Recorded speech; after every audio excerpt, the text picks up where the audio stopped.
এই যে নিয়ে চলে আসছি বন্ধুরা, আজকে দেখেন এটা কি বলতে পারেন। আয় আয় আয়, এই যে চলে আসছে। এটা কি ডিসিএ ব্র্যান্ড গ্যান্ডিং মেশিন। নতুন কিনলাম, পুরাতনটা অনেক বছর চললো, দেখি নতুনটা কেমন হয়। আজকে নিয়ে আসলাম, এটা খুলতেছি। দেখেন গ্যান্ডিং ব্লেড আমরা যেটাকে বলি, ডিস্ক ওয়াল কাটার ডিস্ক বলা হয়। এটা আমার সেট করাই আছে, সকালে সেট করে নিয়ে চেক করছিলাম। তো নতুন মেশিন, সাথে তার চাবি সব কিছুই আছে এখানে, তার ওয়ারেন্টি কার্ড প্লাস সাথে আছে হচ্ছে কার্বন। তো নতুন মেশিন একটু চালায়, শব্দটা কেমন আপনাদেরকে একটু শোনাই।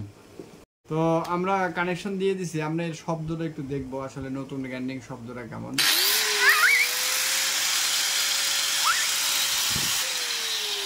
এর শব্দটা আসলে সত্যি অনেক স্মুথ নতুন।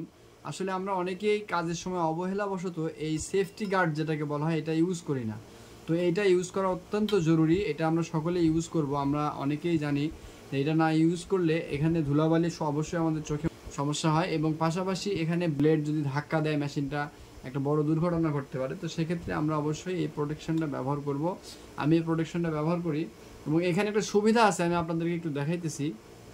এটার কাভারের এই যে নাট আছে, দেখেন এই নাটটা কিন্তু আমরা টাইট দিই।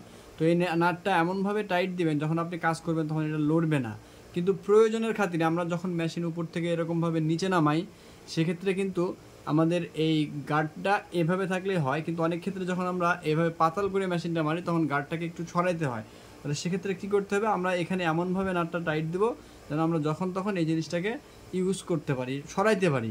তো সেক্ষেত্রে শুধুমাত্র একটু হাতুড় দিয়ে আপনি নিজের ইচ্ছা মতো একটু টোকা দিয়ে বাড়ি দিয়ে নেবেন। এই যে আমরা কিন্তু এখন এই সামনেরটা এরকম পাতালি সুন্দরভাবে স্মুথলি ব্যবহার করতে পারতেছি। আমাদের এটা কিন্তু খোলার কোনো প্রয়োজন নাই, এটার পাশাপাশি আমাকে সেফটি দিল এবং আমার কাজটা হলো।